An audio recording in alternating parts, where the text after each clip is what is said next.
Okay. Hey, I'm Ziv Shalev, and this is On the Journey.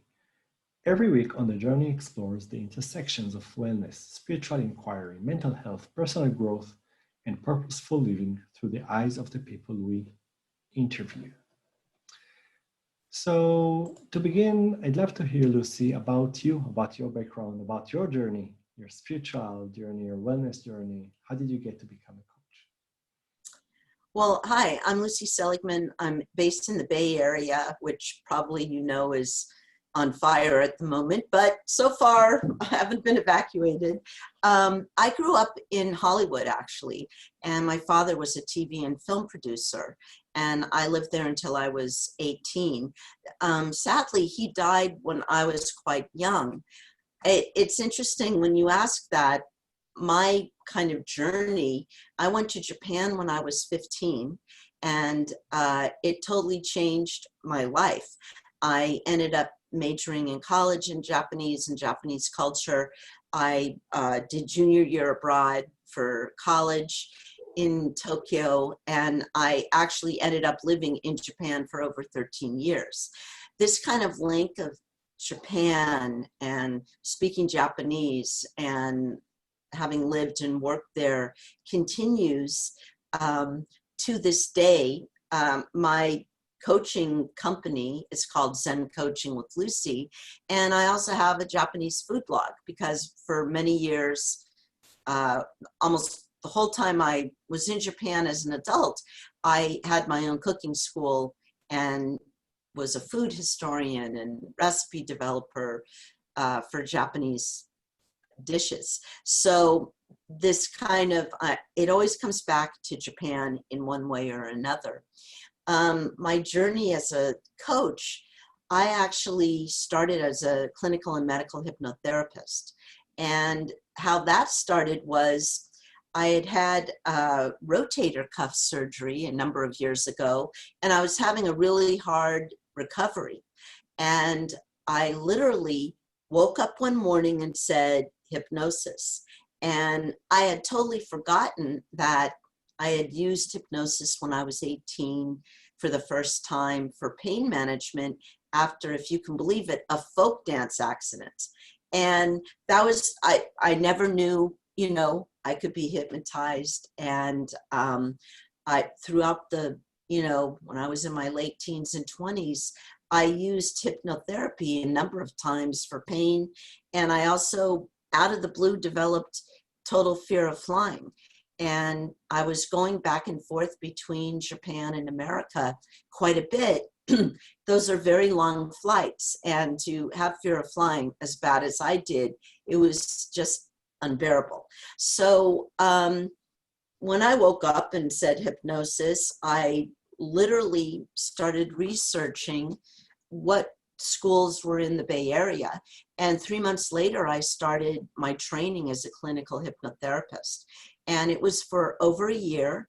And I totally fell in love with hypnosis and hypnotherapy, and realized that as time went on, I seemed to be doing more medical hypnotherapy, or, for example, someone who couldn't sleep, or someone who had high anxiety before they went to the dentist, or someone who was prepping for surgery, someone who was going through a cancer journey, sort of a variety.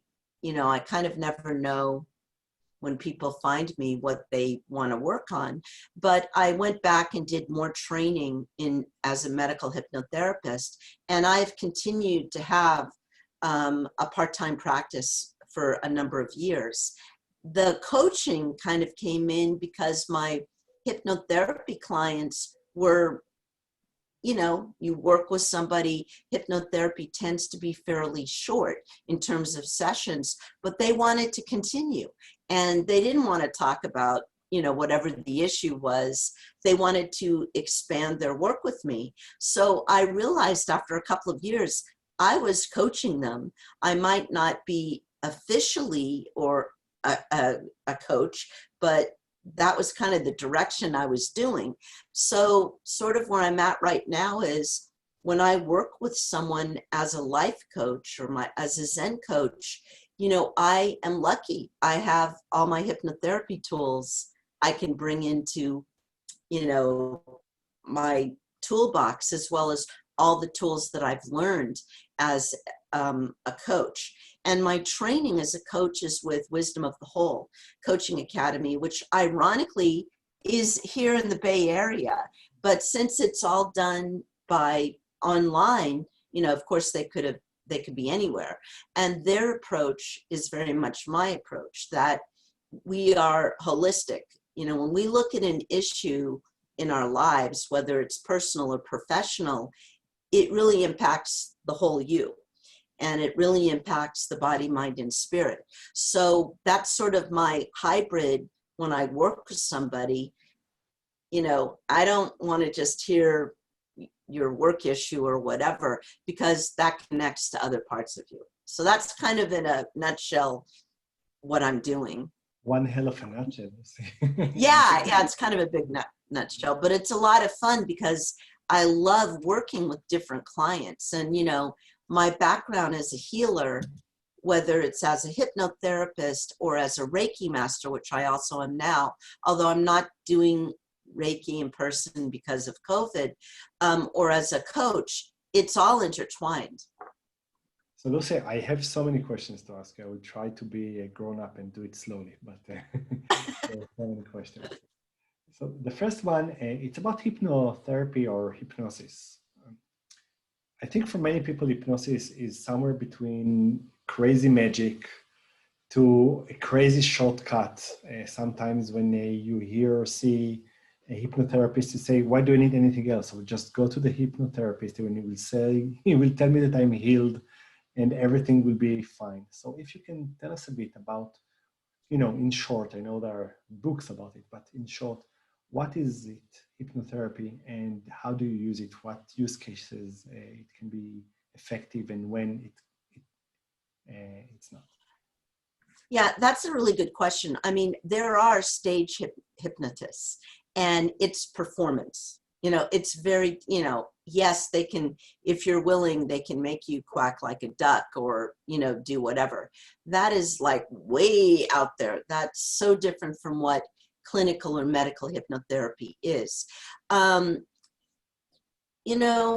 you are willing to have an open mind, to try hypnotherapy, what I say the first session before anything is, I will never be able to control your mind. You will never do anything you don't want to do.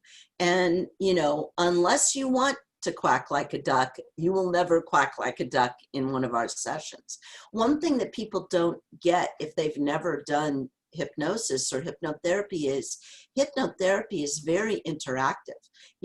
Yes, I may put you in a closed-eyed or open-eyed trance, but it's light enough that you are conversing with me, that we're working through, I'm guiding you for whatever reason it may be. It may be someone is getting ready, as an example, for surgery. And, it's not only getting them over the fear of surgery, the whole process or whatever, but it's also building up their immune system, because that kind of goes hand in hand. You want to be the healthiest you can be before surgery. It might be someone who they want to work, as an example, they might want to work on their negativity. It's very interesting to me. It's so much easier to go down the road of negativity than it is to kind of readjust and retrain your mind to go down the road of positivity. And it works really well in hypnotherapy because we're working on your subconscious. So if we can plant, per se, positive affirmations, positive thinking into your subconscious that doesn't know black or white, it just accepts what you tell it, then that will percolate up into your conscious mind throughout your day. It's a lot of what I do in the beginning is education.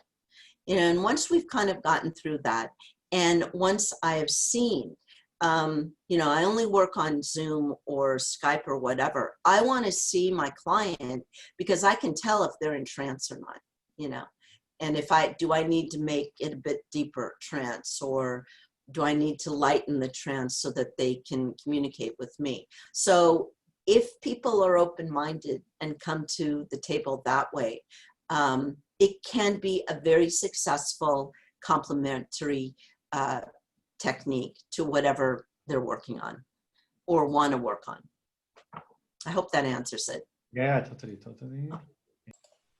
Okay, that's really interesting. So you say it's also possible to do a hypnotherapy session through remotely through Zoom or Skype or. Actually, all of my coaching or hypnotherapy work is all done online. It actually had already been done online. I was doing online pre-COVID. So I don't really, some clients, they want to be in the room with you, but it really isn't necessary. Historically, at least for coaching here in the States, it was done on the phone. And when I started training as a coach, I'm so used to seeing someone because of hypnotherapy in the past in person and now online, that I have never done an on the phone coaching session. I've always done remotely, and then in between sessions, we chat via email or text or whatever the client needs. So when I was in my coaching program, the other coaches and the teachers were very surprised that I preferred it online. But that's my training as a hypnotherapist. And I feel like you can build rapport and you can see someone's body language and what's going on in their face a lot quicker. So I continue to do that. So you mentioned like a few examples where hypnotherapy can be very effective, specifically in tapping into unconscious and then let things go to the conscious mind. Are there any cases where it's less effective, where how or when do you decide to be a regular life coach or when to use your hypnotherapy ability? Which is a great question. Usually people come to me in the beginning for one or the other.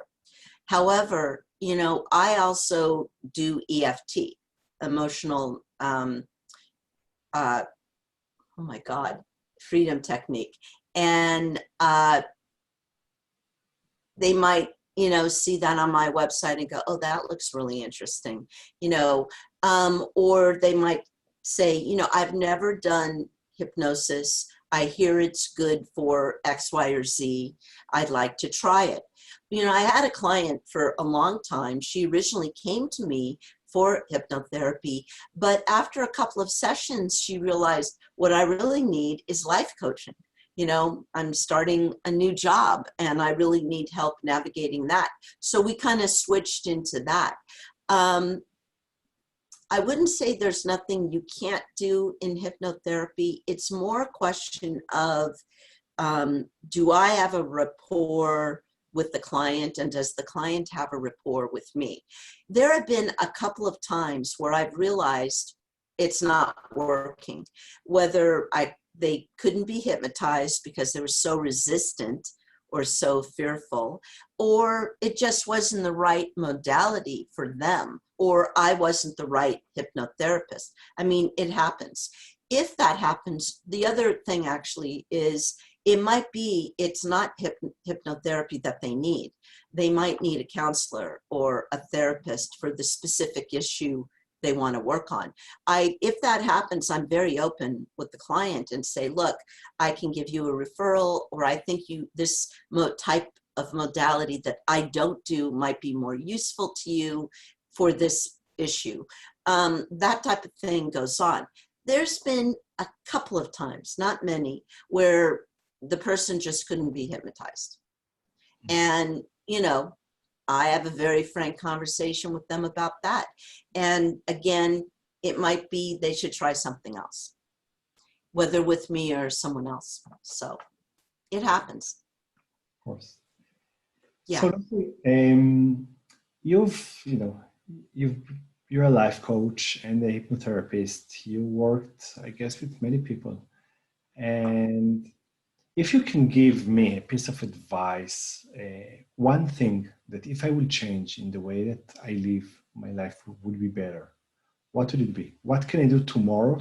What can I change tomorrow that will make my life better? Well, that's a loaded question. You know, in terms of our COVID climate, I think, and this is a conversation I have with my clients, and I have with other coaches, is maybe asking yourself, what can I do today that will make me happy? Now, that could be read on many different layers. You know, if you're an entrepreneur, as I am, of course, I could be working on my businesses 24/7. So taking care of myself, or having free time or downtime or self-care time, many times, if I don't make it a priority, goes to the bottom of the list, you know, my daily list. And what I've really realized during COVID, because we've been sheltering in place, we were sheltering in place for months here in the Bay Area, and it's still quite tight, is doing something when I get up in the morning that's just for me. Now, that could be meditating. That could be some sort of mindfulness, breathing exercise. That could be gratitude. You know, it could be different things each day, but making yourself a priority. And everybody does that in different ways. You know, I love to manifest. I tend to manifest as I'm drifting off to sleep. That's the hypnotherapist in me, because if I'm giving positive suggestions to my unconscious mind, it can work on its own when I'm asleep, you know, and it puts me in a great frame of mind as I drift off to sleep. But you could be manifesting in the morning. But that question of what can I do today that will make me happy? I think that's really important. And of course, the answer is different for everybody, but making yourself a priority in your life, I think, is the real key. What can I do today to make me happy? Should I ask this question daily? Oh, yeah. Because to me, every day is a new day. And it goes back to what I mentioned before. We have a choice. You know, we have a choice to live in negativity, or we have a choice to live in positivity. So it's a lot more. I mean, I had a client right before we spoke who it was the same thing, realizing I could go down the road of negativity, or I could stop that and just be positive about, you know, whatever the issue was. That's a daily choice. That's an hourly choice. Wonderful. Lucy, I want to thank you so much for this interview, for your Oh, time, thank you your so much. experience, your insights, your wisdom. Thank you very much. It was a great interview. Thank you. It's a real pleasure.